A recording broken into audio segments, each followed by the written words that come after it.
Everyone, myself Mukesh Kumar, lecture civil engineering department. अब हम लोग बात करेंगे कैरेक्टरिस्टिक्स ऑफ वैल्यू की। इससे पहले हम लोग वैल्यूएशन में बहुत कुछ देख चुके हैं। अब हम लोग इस वीडियो में बात करेंगे कैरेक्टरिस्टिक्स ऑफ वैल्यू की। So value of properties is an amount which can be obtained any time when a property is put for the sale. बार बार अभी तक हम लोग जितने भी बात किए उसमें यही बात कर रहे हैं कि वैल्यूएशन क्या है। किसी भी प्रॉपर्टी का आपको अगर वैल्यू पता करना है तो आप उसको क्या करोगे, ओपन मार्केट में रख दोगे।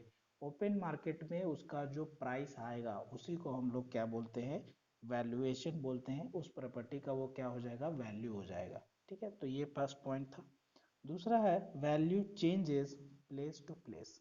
ऑब्वियसली किसी भी चीज का वैल्यू जो होता है वो जगह जगह चेंज करता है। जैसे कि आप अगर कोई घर बना रहे हैं और आप सिटी में बना रहे हैं तो उसका वैल्यू क्या होगा, ज़्यादा होगा, ऑब्वियसली ज़्यादा होगा। उसी को आप टाउन से कुछ किलोमीटर्स या बहुत थोड़ा डिस्टेंस में आप कोई घर बना रहे हैं, सेम डिजाइन ड्राइंग सेम ही है, बट उसका वैल्यू जो होगा वो क्या होगा, कम होगा। तो प्लेस टू प्लेस क्या होता है, वैल्यू जो होता है किसी भी प्रॉपर्टी का वो चेंज करता है।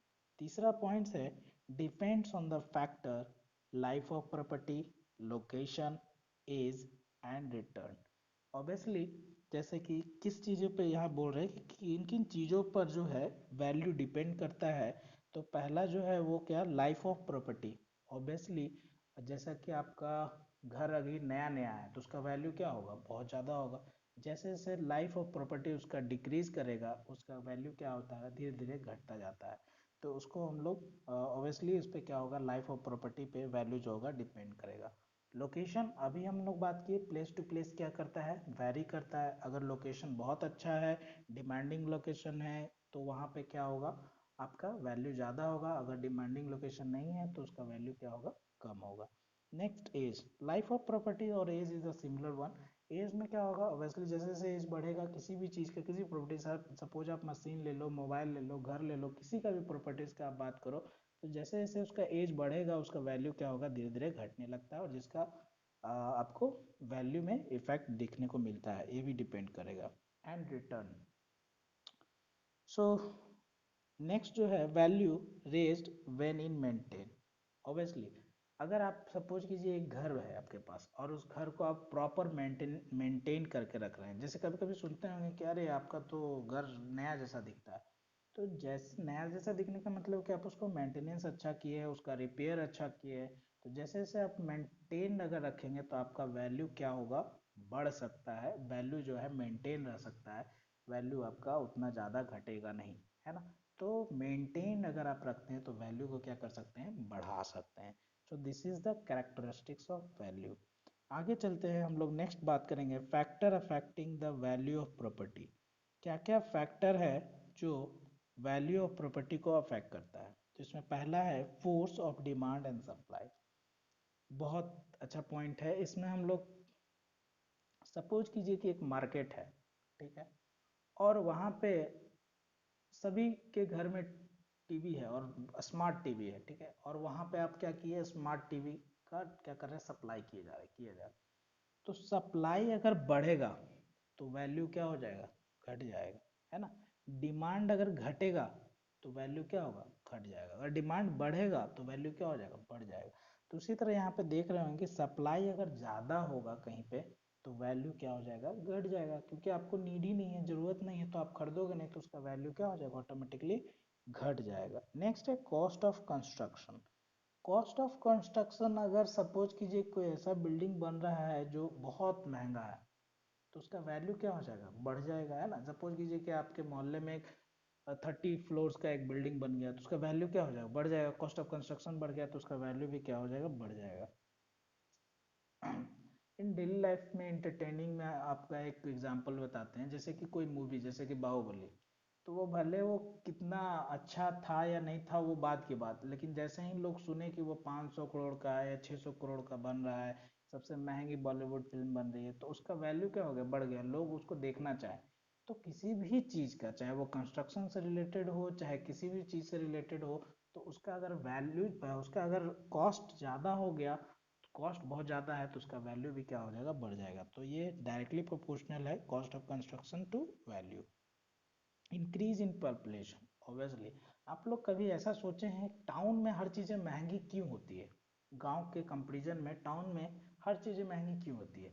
इसलिए महंगी होती है क्योंकि गांव में जो पॉपुलेशन कम है, डिमांड कम है, जबकि आपका टाउन में पॉपुलेशन बहुत ज़्यादा है, डिमांड बहुत ज़्यादा है, तो वैल्यू क्या होगा, बढ़ जाएगा। हर चीज़ का वैल्यू क्या होता है वहाँ पे, ज़्यादा होता है। वही रूम आपको जो है कहीं गांव के साइड में लीजिए या टाउन से हट के लीजिए तो आपको सस्ता मिल जाता है, बट आप वही टाउन में हर चीज़, कोई भी चीज़ आप खरीदते हैं तो उसका कॉस्ट आपको क्या पड़ता है, महंगा पड़ता है।